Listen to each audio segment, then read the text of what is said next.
The Steelers knocked it out of the park in the 2023 draft. I think that's pretty consensus Yep. at this point. The main question now, as they prepare for the 2024 draft, is can they do it again? And hello, everybody. Happy Valentine's Day to you all. Wednesday, February 14th, 2024. He's Chris Halicke. I'm Corey Chris. And of course, this is the Southside Beat, as we are at 3 p.m. Eastern every Monday through Friday here on DK Pittsburgh Sports Live, then later available in podcast form. Chris, you took a big dive into the world, the wide world, so to speak, of centers in your little talk piece, which I think is a good point to go off of today. And look, this draft class is going to be important, as they all are. But when you're looking at the lifeblood of the 2023 Steelers and what we just saw from this team one season ago, these rookies played a huge part in it. And it's not, of course, all of them didn't, but the majority of them did. And this was a really productive draft class. So really good topic to get into as we start to kind of prepare our mindsets and prepare ourselves for the NFL Combine at the end of the month. Yeah, it's Combine will be here before we know it, and we'll get a better idea of not just where whose stock is going to rise, whose stock is going to fall, but then also maybe how certain teams are feeling about certain positions. And obviously when it comes to the Steelers, there will be rumblings that come out of the Combine. There always were. Last year, for example, I had a really good conversation with somebody internally about exactly what they were looking for in a cornerback. And, I even though to me, based off of what they told me, Joey Porter Jr. didn't necessarily fit the mold exactly, that it seemed like Deonte Banks better fit that. Watching how it played out actually made a lot of sense, and how they used him in their system, how they use, and how, just how he progressed as an NFL player. It made a lot of sense. I went back and looked at my notes from that conversation, and so you will get certain things that will help kind of tell the story of what's going to happen. And so, the reason why this is so important is because, man, if the Steelers are going to have, the big question right now is, how do you beat Patrick Mahomes and the Chiefs? Right? Okay. Well, Patrick Mahomes don't grow on trees. Josh Allen's, Lamar Jackson's, all that stuff doesn't grow on trees. And from what we can tell, the absolute best option the Steelers could possibly have at quarterback in 2024 is Kirk Cousins, which is a very, very unlikely candidate. So they're not going to have the same quarterback play to compete with that. So how else do you build a winner? Really, it's through the draft. And when you go and look at recent years, it's not produced. Not just talking about first-round picks. It's just not produced overall. I'll get into more detail on that later. But that's why you look at last year's class, it's so promising, because Broderick Jones, promising player. Joey Porter Jr., finalist for Defensive Rookie of the Year. Keanu Benton, promising first year. Nick Herbig, promising first year. I mean, you got potentially 4 players that can become significant contributors and impact starters at some point in their career. And that is a huge get if you can get that in one draft class. And not saying they have to get 4 more in this one, but the most you can get in this one, it's absolutely needed. That's right. Now, getting impact guys and getting depth guys, of course, once you get to day 3 of the draft, you're hoping that 1, maybe 2 of those guys shakes out to be something, not just impact or starter or reserve or rotation, but you're talking about something, period. Special teams at minimum. And look, when the Steelers have to defer to Mark Robinson as third option at middle linebacker, take that, for example, 7th rounder project kind of guy. And yeah, we could sit here and have expectations for Mark Robinson's growth. And especially in year 2, when a lot of us thought, yeah, this is a guy the Steelers are really grooming to be something in the middle. He really became a one-trick, run stopper, and that's really it. So even then, when you have a draft as deep as the Steelers did last year, now Mark Robinson wasn't part of last year's class, but just taking an example, there's no guarantees in Corey Trice. There's no guarantees in Spencer Anderson. There's no guarantees once you get to the 5th, 6th, and 7th rounders. So if you could find a player that you could stack up, that's why when the Steelers traded to get back into the 3rd round last year, after trading to jump ahead and get Broderick Jones in the first round when they traded back in and grabbed Darnell Washington. You think of that as a move like, wow, they're really transforming their thinking here when it comes to impact rookies and impact players they could find right away. And Darnell Washington was a fit at tight end. He was a fit for what the Steelers needed at the position. They had Pat Fryermuth. They have a guy that could run up the seam and catch passes. They needed someone to block and run block well. And that's what Darnell Washington was coming out of college. So I think it's important to reset the mindset that, yes, in the draft, they're looking for impact players. They're looking for guys that could play right away and guys they could develop to play for years to come. But also they have to look at what they are made of and what they need. And that's why hiring Arthur Smith was so important. And that's why also retaining the defensive staff in the manners they did is also important, because now we know what this team could be looking for on either side of the football. Yeah. I'm just going to go back through a few of the last, a few recent draft classes. The last, I'd say, good draft class they had before 2023 was 2017. 2017 was TJ Watt, Juju, Cam Sutton, James Conner, Josh Dobbs, Brian Allen, Colin Holba, and Keon Adams. But I mean, those first five, I mean, they all had multiple seasons. Obviously, TJ Watt is a future Hall of Famer. Juju, multiple seasons of a very productive receiver. Cam Sutton, very good corner. James Conner, legitimate starting running back. Josh Dobbs, a good backup to have on your team for sure. So that's a good draft class, right? I mean, multiple players. Now, you'd like to have more than just TJ Watt on your team right now. You'd like to have more than just one guy from that draft on your team, but 2017 is kind of far away. So let's get a little closer. 2018, Terrell Edmonds, James Washington, Mason Rudolph, Chooks, Marcus Allen, Jalen Samuels, Josh Frazier.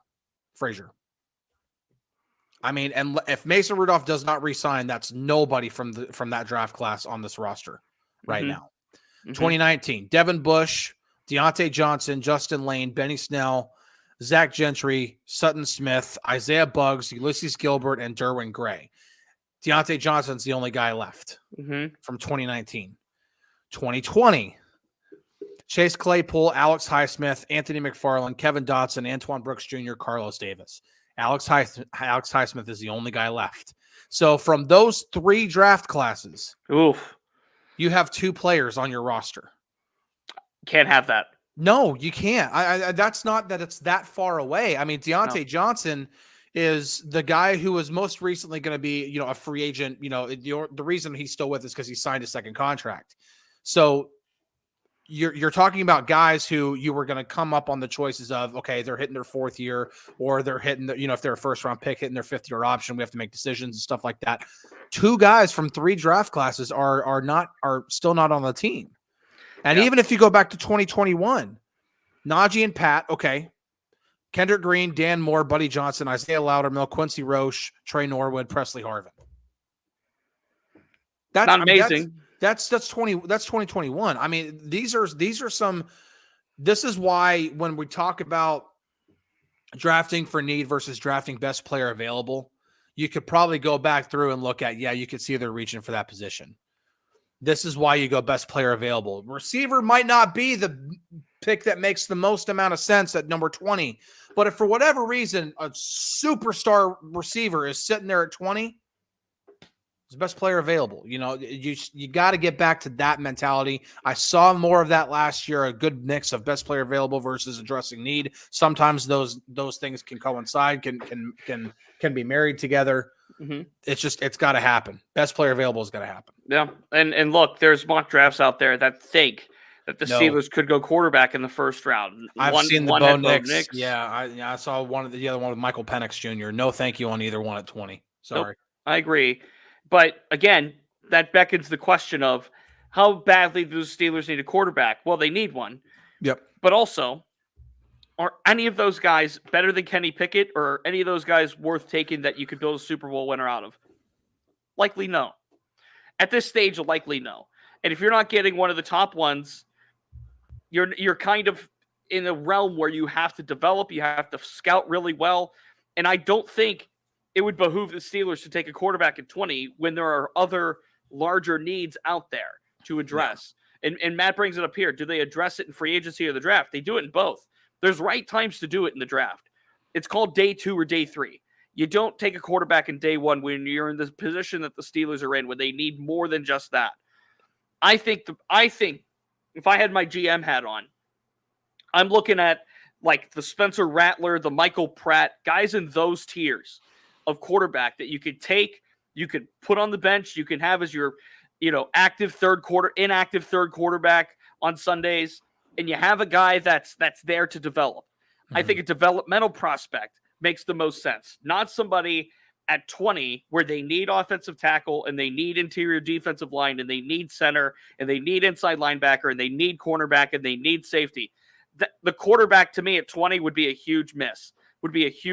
And that's like just looking on the surface of who else is available in a really deep offensive line class and a really deep, to me at least, cornerback class as well. So I think taking quarterback at 20 would just be a swing and a miss. Yeah, I mean, if you go, historically and you look at probably, the best quarterbacks in the league, obviously,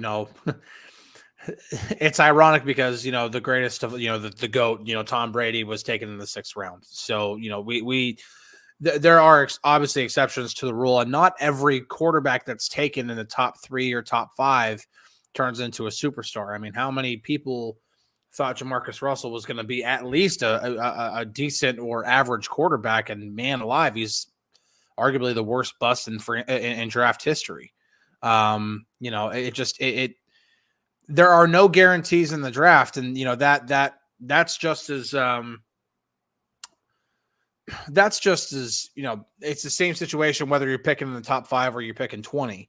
There are quarterbacks that can work, but if you're in the Steelers situation, you're a little bit more desperate for a quarterback, then maybe you entertain those things. Then maybe you take a chance on a Bo Nix, and maybe you take a chance on a Michael Penix Jr. You take those chances. But when the Steelers have potential options, both in free agency and, via trade, and also, whether you like Kenny or not, give him a 3rd year, know for sure what you have in Kenny Pickett.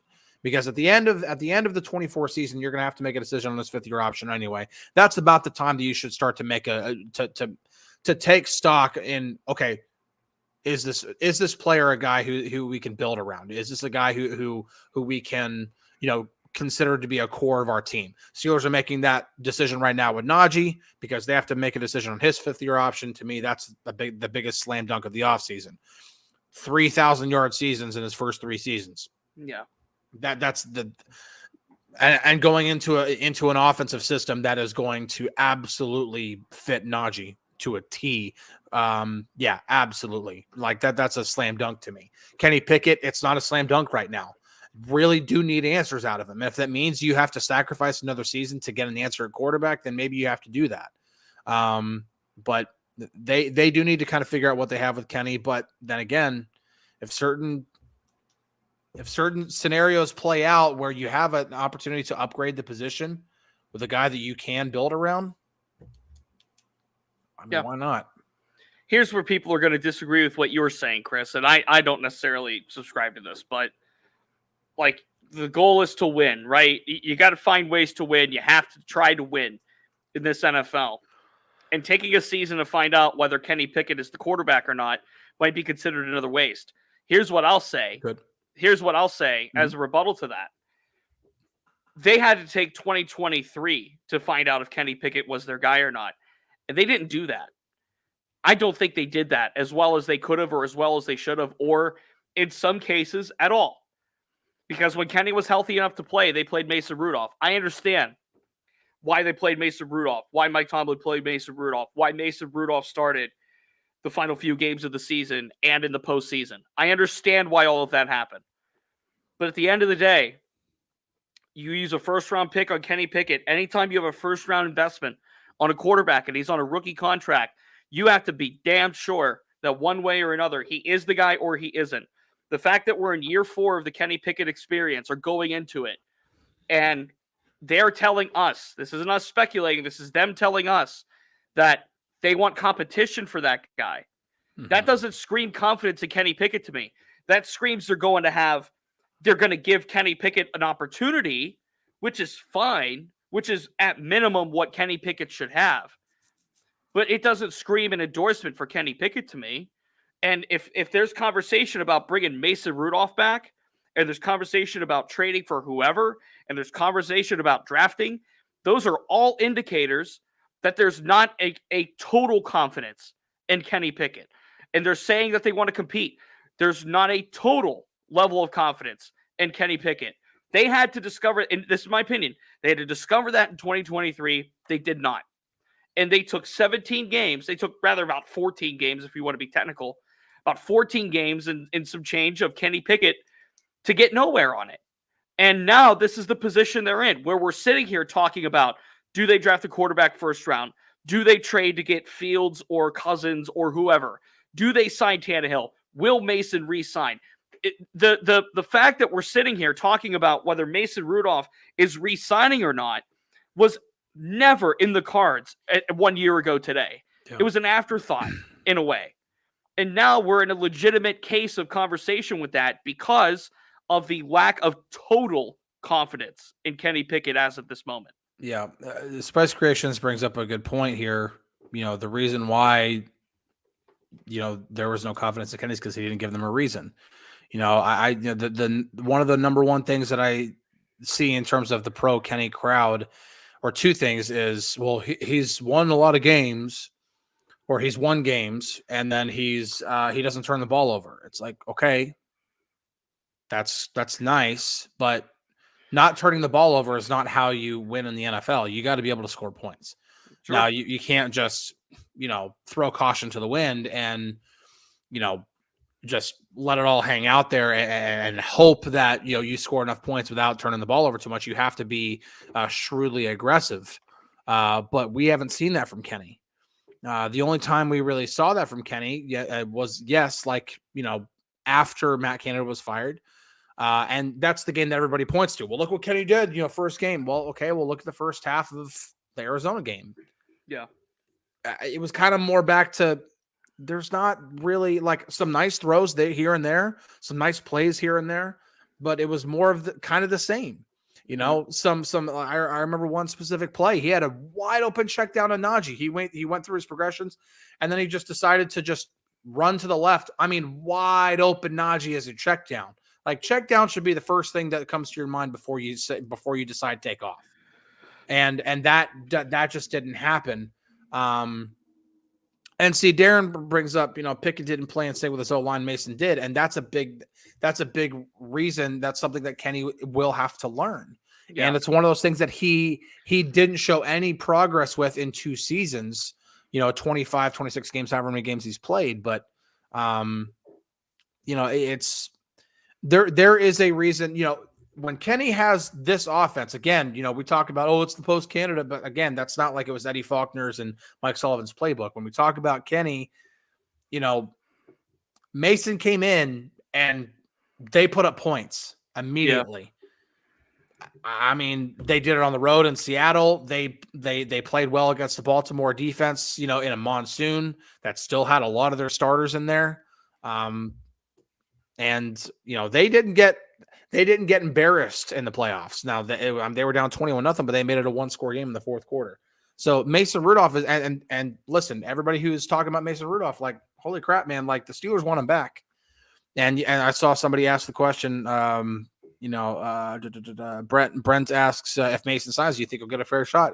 I do. Mm-hmm. I think that if the Steelers can land Mason Rudolph in free agency, that it will be a legitimate competition, something we have not seen in the past 2 training camps. There will be a legitimate competition at quarterback. Yeah. Oh my goodness. I'm just looking at Twitter, X, if you will. Oh boy. Shots fired at the Chiefs Super Bowl parade. 2 armed men taken into custody. Oh boy. My goodness. That's awful. What is going on? I mean, come on. Sports. Anyway, we have to get out early again today as we did yesterday at about 1:30. So with that, I don't have anybody coming to the door today. Yeah. So that was funny. Yeah, yesterday that was. Here's a topic I want to get to before we end the show today. There are clearly defined needs, I think, for the Steelers going into free agency and the draft. Going into this whole process, What do you think? And I'll answer this too. Is kind of a final topic for today. What do you think is the most important position they need to get right within free agency and the draft? Most important position? Mhm. I mean, What position do they need to get right? Because in my opinion, it's center. I think that's the position whether they go to it in draft or free agency. I think they have to get the center right. They have to get it right in terms of the run game, get it in terms of snapping cleanly in the passing game and in pass blocking, and whatever this quarterback is going to be, whether it's Kenny Mason, Tannehill, whoever it is. They yeah, need to find somebody that's going to be structurally dependent, that's going to be able to execute this Arthur Smith blocking scheme in a way that'll help benefit the quarterback. I mean, I definitely agree with you that center is it's one of the biggest needs. But I go back to quarterback.